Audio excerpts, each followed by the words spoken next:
c'était une longue expérience. On a subi des défis, on les a relevés. Et maintenant, avec 27 semaines avant la clôture du compact en septembre, on est très satisfait. Il y reste quelques petits défis, mais comme j'avais dit tout à l'heure, c'est la phase où on passe le bâton au gouvernement du Sénégal pour la suite. Nous avons achevé beaucoup des infrastructures. Maintenant, pour tout ce qui est pérennisation, tout ce qui est exploitation, c'est au niveau des populations et au gouvernement du Sénégal. Mais grosso modo, nous sommes très satisfaits. Ça passe bien.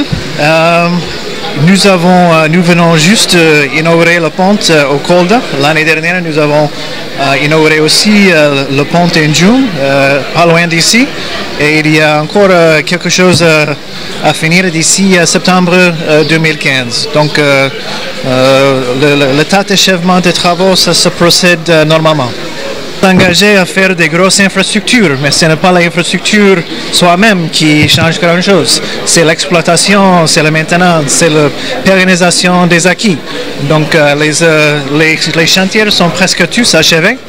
Maintenant c'est la suite et nous souhaitons plein succès.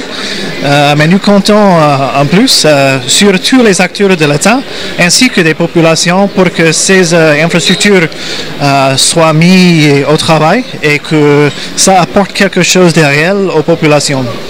Alors, à 6 mois de la fin du projet, j'allais dire du programme du Millennium Challenge à Pointe dans la zone nord, sur les 7 projets d'infrastructure que nous avons, il reste à effectuer aujourd'hui 2 projets. Parce que dans la zone du Delta, nous avions 4 projets, 2 projets d'ouvrage à réaliser sur les adducteurs et sur l'émissaire du Delta, et 2 projets donc, de terrassement, toujours sur les adducteurs et sur l'émissaire. Nous avions aussi la route nationale numéro 2 entre Chatol et Ndioum, le pont de Ndioum et la cuvette de Ngalenka. L'ensemble des activités liées au projet routier, à savoir la route nationale numéro 2 et le pont de Ndioum, ont été réalisées et finalisées. D'ailleurs, le pont de Ndioum avec la cuvette de Ngalenka a fait l'objet de l'inauguration le 28 octobre dernier par son Excellence Monsieur le Président de la République. Et dans les prochains jours, nous allons procéder à l'inauguration de la route nationale numéro 2 entre Chatol et Ndioum, mais aussi avec les ouvrages des lots 1 et lots 4 du Delta. Alors pour dire que pour les prochains mois, nous aurons à nous concentrer essentiellement sur les lots 2 et lots 3 du Delta qui constituent en fait les terrassements des adducteurs et les émissaires du Delta que nous devrons finaliser au plus tard le 28 juillet 2015, donc 2 mois avant la fin du compact. Qui ont été faits avec le MCA et c'est l'occasion de, je l'ai dit au directeur général adjoint du Millennium Challenge Corporation quand il est passé à Saint-Louis pour me saluer. C'est un remerciement qu'on doit adresser au peuple américain qui a eu la générosité de donner ce compact au Sénégal. Si vous partez dans la zone nord, tout le monde reconnaîtra la qualité de l'infrastructure routière. Vous partez au pont de Ndioum, c'est un chef-d'œuvre. La seule difficulté qu'il y avait là-bas, c'est que ce n'était pas électrifié. Les populations en ont fait une demande qui était devenue récurrente. Et le MCA a pris également la décision d'électrifier le pont de Ndioum.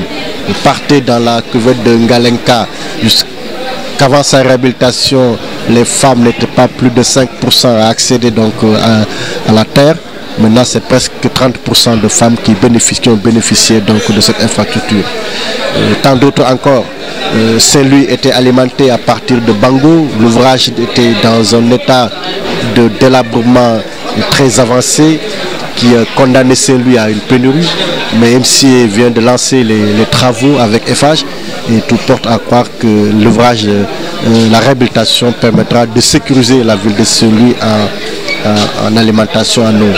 Globalement, je pense que c'est un très grand satisfait qui est constaté. Et certainement que vous ne manquerez pas d'entendre ce témoin de satisfaction tout au long de ces discussions qui vont suivre.